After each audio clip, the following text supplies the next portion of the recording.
वैसे क्वेश्चन जो सीधे आपके 2026 परीक्षा में 100% आएगा। यह क्वेश्चन जो है ना खोज खोज कर ढूंढ ढूंढ कर और इतना आसान भाषा में लाए है ना कि आप सिर्फ देख लीजिए, आपको पूरा याद हो जाएगा। एक एक क्वेश्चन आपके माइंड में बैठ जाएगा। कोई रटने की, कोई लिखने की जरूरत नहीं है। सिर्फ आप इस वीडियो को कंप्लीट देख लीजिए।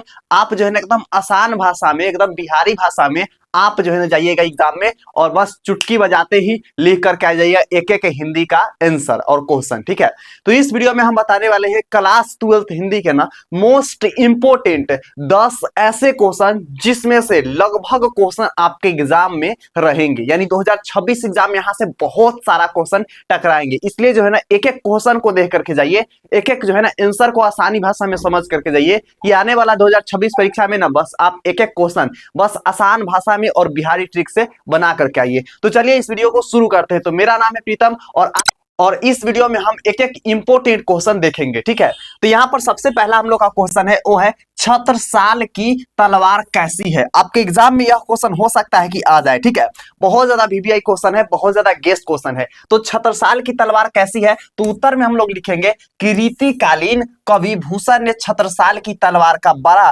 प्रभावी वर्णन किया है। उसे जो है ना बुंदेला भी वीर की तेज धार वाली, यानी क्या चीज, उसे बुंदेला भी जो है ना वीर की तेज धार वाली देदीप्यावन तलवार जब म्यान से बाहर आती है तो वह जो है ना प्रलय के सूर्य की तीक्ष्ण किरण की तरह प्रतीत होती है। वह शत्रु दल के हाथियों के झुंड को उसी तरह विकर्ण कर देती है जिस तरह से सूर्य की किरण जो है ना घनीभूत अंधेरे को विखंडित कर देती है। कहते हैं कि एक ऐसा तलवार, ठीक है, किसका तलवार है, ये बुंदेला वीर की तेज धारी वाली ऐसा तलवार की जब वह म्यान से निकलता है ना तो एकदम सूरज की किरण की तरह चमकता है। और जैसे सूरज का किरण कैसे अंधेरा पर जैसे पड़ता है तो इंजोरा कर देता है, एकदम डायरेक्ट इंजोरा करते चल जाएगा, आपको पता भी नहीं चला कितना जल्दी इंजोरा हो गया।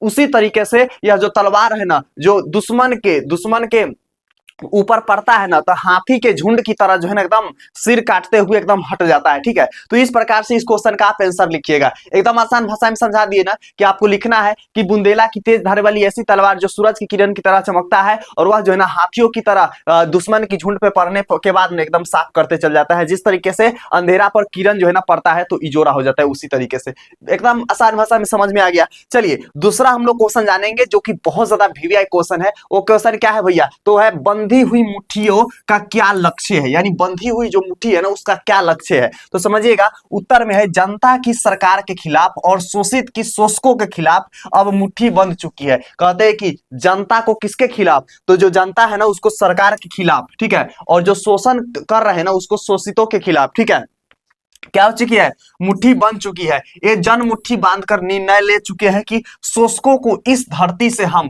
मार भगाएंगे। जो शोषण कर रहे हैं ना गरीब जनता के, गरीब भूखमरियों को, ठीक है, उसको जो है ना इस धरती से हम मार भगाएंगे। ठीक है, इनका लक्ष्य निर्धारित हो चुका है, सावधान सावधान पूंजीपतियों सावधान, मतलब इसका लक्ष्य जो है ना क्या हो चुका है, निर्धारित हो चुका है कि अब हम लोग किसी को नहीं छोड़ेंगे, सावधान हो जाओ पूंजीपतियों, क्या हो जाओ, सावधान हो जाओ। ठीक है, तो यह चीज इनका हो चुका है। चलिए तीसरा क्वेश्चन हम लोग जानेंगे जो कि बहुत ज्यादा वीवीआई क्वेश्चन है। देखिए इस वीडियो में जो भी क्वेश्चन हम बता रहे हैं ना सच बता रहे हैं, एक एक क्वेश्चन आपके एग्जाम के लिए बहुत ज्यादा इंपॉर्टेंट है, बहुत ज्यादा इंपॉर्टेंट है। इसलिए जो है एक एक क्वेश्चन को आप देख करके जाइएगा इस वीडियो में। तो चलिए यहां पर हम लोग का है नेक्स्ट, कवित्री का खिलौना क्या है। यानी जो कवित्री है ना उसका खिलौना क्या है, समझिएगा आप लोग कि उत्तर है कवित्री का खिलौना जो है ना उसका बिछड़ा हुआ पुत्र है। क्या है, कवित्री का खिलौना जो है ना उसका बिछड़ा हुआ पुत्र हो जाएंगे।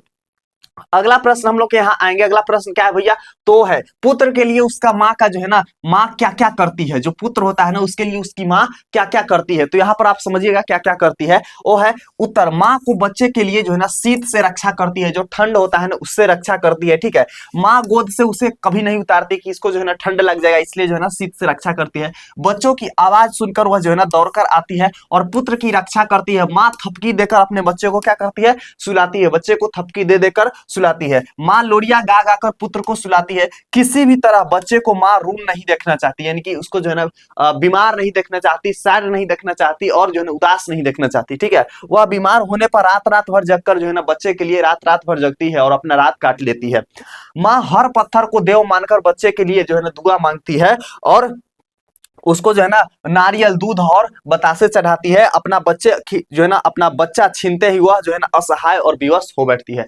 तो यह जो है ना कहते हैं कि बच्चे जो है माँ जो है ना बच्चे के लिए बहुत कुछ करती है। जब वह नहीं सोता है तो उसको थपकी दे करके सुलाता है, लोरिया गाता है, बच्चे को जो है ठंड न लग जाए इसलिए अपने गोद से नहीं उतारता है, और अगर उसका तो थोड़ा भी तबियत वगैरह खराब हो जाए ना तो वो रात रात भर जगती है, उसको वो खुद नहीं रात भर सोती है बच्चे के लिए। और जो है ना हर पत्थर को वह देवता मान करके उसे दूध नारियल और बतासे चढ़ाते हैं, ठीक है, आस्था रखते हैं। चलिए अगला हम लोग का यहाँ पर प्रश्न आ जाएंगे भैया। अगला प्रश्न क्या है तो समझिएगा आप यहाँ पर कि बिस्नी और मुन्नी किसका प्रतीक्षा कर रही है, वे डाकिया की राह क्यों देखती है। ठीक है, ये प्रश्न आपके एग्जाम में बहुत ज्यादा वीवीआई हो और आएंगे भी। ठीक है, ऐसा क्वेश्चन है कि आपके एग्जाम में आएंगे भी ये क्वेश्चन। ठीक है, तो कहते हैं कि बिस्नी पुत्री यानी बिस्नी की पुत्री मुन्नी को मानक की चिट्ठी की प्रतीक्षा है। मतलब जो बिस्नी है ना उसकी पुत्री मुन्नी है ना उसका क्या है, मानक की प्रतीक्षा है। ठीक है, और कहते हैं कि बिस्नी मानक की माँ और मुन्नी उसकी सगी बहन है। जो बिस्नी है ना मानक की माँ यानी जो सिपाही है ना उसकी माँ है, और जो है ना मुन्नी क्या है उसकी बहन है।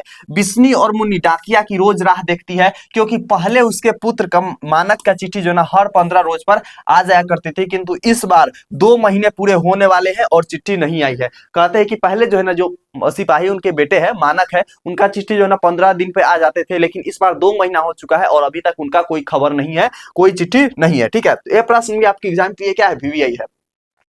अगला प्रश्न हम लोग का है, इसको बताने से पहले आपको बता दें, अगर आप पहली बार आए हैं, एकदम पहली बार आए हैं ना वन एजुकेशन पे, तो आप लोग सब्सक्राइब करके रख लीजिए, क्योंकि यहां पर हम वैसे क्वेश्चन वैसे वीवीआई क्वेश्चन आपको बताएंगे जो आपके 110 आउट ऑफ 100 एग्जाम में टकराएंगे। 110 आउट ऑफ मतलब एक एक क्वेश्चन आपके एग्जाम के लिए क्या है, जरूरी है। तो इसलिए जो है ना सब्सक्राइब करके रख लीजिए, क्योंकि हम नेक्स्ट केमिस्ट्री के मोस्ट वीवीआई प्रश्न आने वाले हैं। तो आप जो है ना सब्सक्राइब नहीं कीजिएगा तो बाद में आपको नहीं मिलेगा, तो कर लीजिए जल्दी से सब्सक्राइब। और हाँ, वीडियो को भी आप लोग लाइक कर लीजिएगा। इस वीडियो पे 500 लाइक का टारगेट है, अगर 500 लाइक कंप्लीट कराते हैं तो हम जो है ना आपके एग्जाम के लिए मैथ का 5 नंबर वाला वीवीआई क्वेश्चन, उसके अलावा बायोलॉजी का मोस्ट वीवीआई क्वेश्चन 5 नंबर वाला सिर्फ, ठीक है, उसके अलावा आपके जो है ना केमिस्ट्री का 5 नंबर वाला क्वेश्चन और हिंदी का 5 नंबर वाला क्वेश्चन एकदम आसान भाषा में बिहारी ट्रिक से, और सारे 5 नंबर वाला क्वेश्चन इकट्ठा लिया करके आपको समझाएंगे। तो बस आप लोग इस वीडियो पे 500 लाइक कंप्लीट कराइए, ठीक है, आप लोग शेयर कीजिएगा, ऑटोमेटिक हो जाएगा। तो इस क्वेश्चन को आप लोग समझिएगा, जन जन का चेहरा एक से कवि का क्या तात्पर्य है। ठीक है, तो यहाँ पर कहते हैं कि जन जन का चेहरा एक कवि जो है ना कविता अपने में एक विशिष्ट एवं व्यापक अर्थ समेटे हुए है। कहते हैं कि यह जो कविता है ना अपने आप में एक बहुत बड़ा रहस्य छुपा करके रखे हुए है। विशिष्ट और व्यापक क्या है, अर्थ, यानी कि अर्थ समेट करके रखे हुए हैं। कवि पीड़ित संघर्षशील जनता की एक जो है ना एक रुकू पता तथा समान चिंतनशीलता का वर्णन कर रहा है। कहकर जो जनता है ना, हमारे देश की जनता है ना, उसका क्या चीज, जो संघर्ष करने वाली जनता है ना, उसका एक रूपी मतलब एक रूप को वो क्या दिखाना यहाँ चाहते हैं, और चिंतनशील कितना चिंतन में है ना उसका वर्णन करना चाहते हैं। कवि की संवेदना विश्व के तमाम देशों में संघर्षता जनता के प्रति जो ना मुखरित हो गई है, जो अपने मानव वचित अधिकारों के लिए कार्यरत है। मतलब जो विश्व की जितनी भी जनता है ना, सब अपने क्या चीज, अपना चीज जो है ना, यहाँ पर याद रखिएगा, संघर्ष जनता के लिए। ठीक है, उन्होंने जो है ना मुखरिति, जो अपने मानव वचित यानी जो उसका मानव अधिकार है ना उसके लिए वो वंचित हो चुके हैं। ठीक है, कहते हैं कि एशिया, यूरोप, अमेरिका अथवा कोई भी अन्य महादेश या प्रदेश में निवास करने वाले समस्त प्राणियों का शोषण तथा उत्पीड़न के प्रति जो है ना प्रतिकार का स्वरूप एक जैसा है। उनमें एक अदृश्य एवं अप्रत्यक्ष एकता भी है। ठीक है, तो इस क्वेश्चन को एग्जाम में वीवीआई टिक कर लीजिएगा आप लोग। ठीक है, ये क्वेश्चन भी आपके एग्जाम में आ सकते हैं। ठीक है, सब के सब वीवीआई क्वेश्चन है, इसलिए एक भी क्वेश्चन को आप छोड़ करके मत जाइए। एक एक क्वेश्चन आपके एग्जाम के लिए जरूरी है, एक एक क्वेश्चन वीवीआई है। ठीक है, तो चलिए अगला हम लोग यहाँ पर प्रश्न आएंगे। अगला प्रश्न क्या है भैया, तो यहाँ पर है कि भगत सिंह किस प्रकार के देशभक्त की आवश्यकता है। यानी जो भगत सिंह कहते हैं वो अपने अनुसार क्या कहते हैं कि इस भारत के लिए कैसे देशभक्ति की आवश्यकता है, वह क्या महसूस करते हैं। तो भगत सिंह महसूस करते हैं कि लोग निष्ठापूर्ण जो है ना त्याग, लग्न तथा आत्मस्तर्ग की भावना से युक्त होकर देश की आजादी में योगदान करे। कहते हैं कि वैसे व्यक्ति की जरूरत है ना जो अपना पूरा चीज को त्याग करके, ठीक है, पूरा चीज अपना तन मन धन तीनों चीज दे करके लग्न से देश के लिए समर्पित हो जाए। ठीक है, ऐसे देशभक्त की आवश्यकता है। महसूस करते हैं कि हमें दूसरे पर आश्रित होने की कोई जरूरत नहीं है, तथा दोषरोपक नहीं करना चाहिए, बल्कि त्याग, लगन एवं आत्मस्तर्ग कर देश के लिए कुर्बान हो जाए। कहते हैं कि जब जरूरत पड़े ना तो वो देश के लिए कुर्बान हो जाए, वैसे जनता की हमें जरूरत है। ठीक है, चलिए अगला यहाँ पर हम लोग का प्रश्न आएंगे। अगला प्रश्न क्या है भैया, तो यहाँ पर है कि नावादास किसके समकालीन थे और किसके शिष्य थे। तो नावादास जी जो है ना गोस्वामी तुलसीदास के समकालीन थे एवं अग्रदास के शिष्य थे। ये भी क्वेश्चन क्या है, VVI क्वेश्चन है। एक बार और बताएंगे, अगर आप पहली बार आए ना वन एजुकेशन, ठीक है, वन एजुकेशन पे आप पहली बार आए तो आप लोग क्या कर लीजिए, आप लोग सब्सक्राइब करके रख लीजिए, बाद में नहीं मिलेगा यह चैनल, क्योंकि एक एक क्वेश्चन हम एग्जाम के रिगार्डिंग बता देंगे। एक एक क्वेश्चन समझ रहे हैं ना, आपके एग्जाम में जितना क्वेश्चन आएगा ना सारा कुछ हम आपको पहले ही बता करके भेजेंगे, वो भी बिहारी भाषा में। वैसे आप अगर नहीं सब्सक्राइब करके रखिएगा तो बस खोजिएगा कि एक चीज का मोस्ट 10 गो इंपोर्टेंट क्वेश्चन, अब वहां पर भाई 2025 का भी आ जाएगा, 2024 का भी आ जाएगा। तो इसलिए सब्सक्राइब करके रखिएगा, नोटिफिकेशन ऑल करके रखिएगा, तो आपको जो भी VVI 2026 के लिए जरूरत होगा सिर्फ वही क्वेश्चन यहाँ पर हम डालेंगे। यूट्यूब पर तो सर्च करने जाइएगा कि 10 गो फिजिक्स के 12th फिजिक्स के most important question Bihar board के लिए, तो 2024 वाला आ जाएगा ना, 2023 वाला भी आ जाएगा ना। तो सब्सक्राइब करके रखिएगा, तो नया क्वेश्चन मिलेगा जो आपकी एग्जाम 2026 में आएंगे। तो कर लीजिए सब्सक्राइब की, ठीक है, ताकि आपके एग्जाम में क्वेश्चन यहाँ से बहुत सारा बन जाए और आप क्लियर करके जाइए। ठीक है, अगला क्वेश्चन हम लोग यहाँ के आएंगे। अगला क्वेश्चन क्या है भैया, तो है यहाँ पर क्वेश्चन कि रोज कहानी में मालती को देखकर लेखक ने क्या सोचा। तो रोज कहानी में मालती को देखकर लेखक ने चिंता में पड़ गया, क्योंकि जवानी के दिनों में मालती और विवाहों के दिनों में मालती काफी अंतर आ गया है, क्योंकि विवाहित मालती का शरीर गृहस्थ जीवन के बोझ से तल दब गया है। यह तो मालती नहीं है, केवल उसकी छाया है, लेखक को ऐसा आभास होता है। कहते हैं कि मालती जब उसका विवाह नहीं हुआ था, अविवाहित थी, उस समय मालती का जो है ना एक एनर्जी, एक पावर और एक देखने की अलग नजरिया थी। और अब जो है ना मालती विवाहित हो चुकी है, तो वह गृहस्थ जीवन में बंध चुकी है, जिसका वजह से अब लगते ही नहीं है कि वो मालती है, जो पहले मालती थी वो मालती है। ठीक है, और वो ऐसा लग रहा है ना कि मालती के वह मालती नहीं है, बल्कि उसका छाया है। ठीक है, वो ओरिजिनल मालती नहीं है, ऐसा जो है ना लेखक को आभास होता है, ऐसा लेखक को क्या होता है, प्रतीत होता है। ठीक है, तो इस चीज को आप लोग क्या कीजिएगा, याद करके रखिएगा।